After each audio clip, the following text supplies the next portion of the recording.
So the all-new iMac is here. This is something I've been eagerly waiting to get my hands on because the 2021 iMac is the first to adopt a new design in years. Not just that, it comes in a number of new colors like the ones back in the day. It has a new 4.5K display, and of course, it's the first iMac to run on Apple's own silicon M1 chip. Inside of the box, we get the iMac itself, which is almost unbelievably light, and then nicely presented behind that is the new keyboard, lightning cable, power adapter, documentation, and magic mouse. We'll take a closer look at each one in a sec, but that is it for what's inside of the box. Taking a look at the documentation, normally this part isn't all that interesting, but with the new iMacs, Apple decided to color match the paperwork with the color of the computer. So we got it in orange with the quick start guide matching that orange, as do the stickers. And since the iMacs all use two-tone colors for the base and the back of the Mac, you actually get two different stickers to reflect that. Next up is the power brick, which just like the documentation is more interesting than usual. There's of course an Apple logo right there in the center, but what's different about this power brick is it has an Ethernet port baked right into it, meaning you won't have to run your ugly Ethernet cable to the iMac itself. You can actually just stay hidden underneath the desk with this premium version power cord that's perfectly top of the desk, since it'll deliver both power and Ethernet to the iMac. Of course, it's not going to do that. This is actually the only thing in the box that isn't color matched with orange, but since it's going to be tucked away and underneath the desk, it really isn't that big.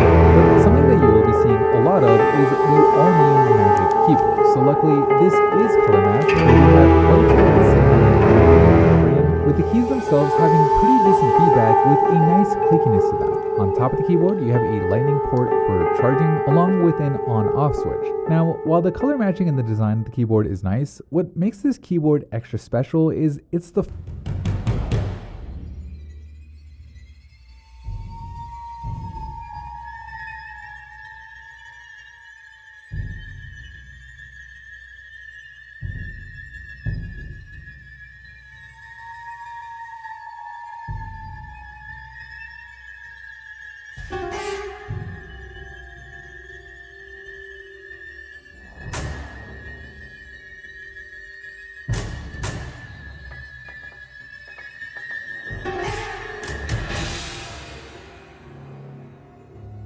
It of course has that multi-touch surface in addition to the normal click functions, and the profile of the mouse is really slim. A little bit too slim if you ask me. I don't find it to be the most comfortable mouse, but hey, it certainly does look nice.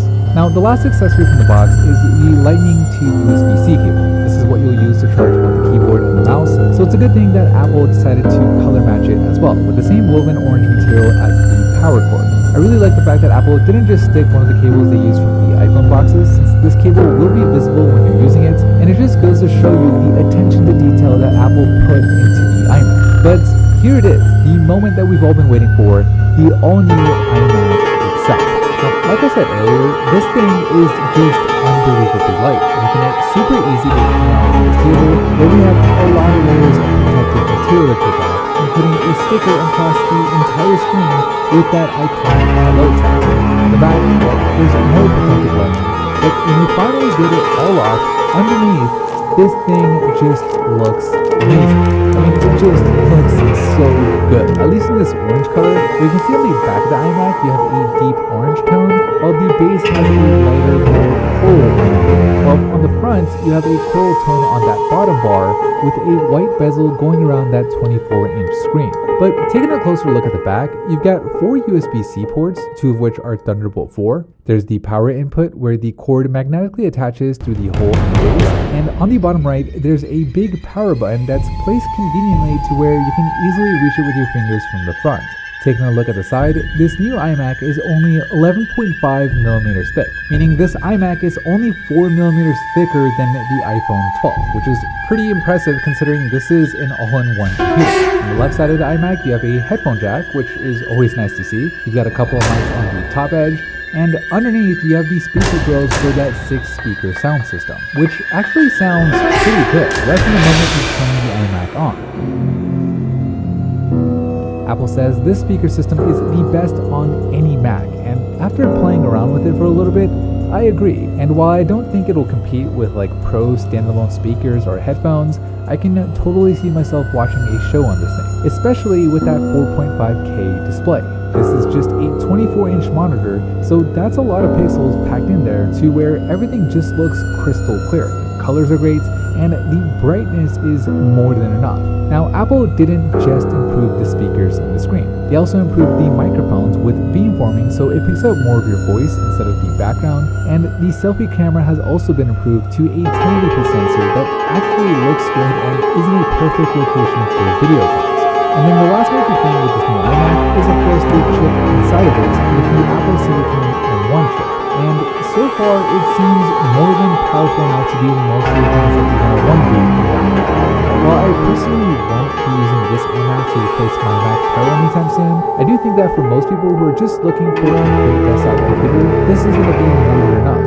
There are some compatibility issues with some software, so be aware of that, but for the most part, it's still that great Apple experience, and if you're looking for one of the cleanest desktop setups that you can have with no messy wires and just a good looking computer, well, the all-new iMac is going to be hard to beat.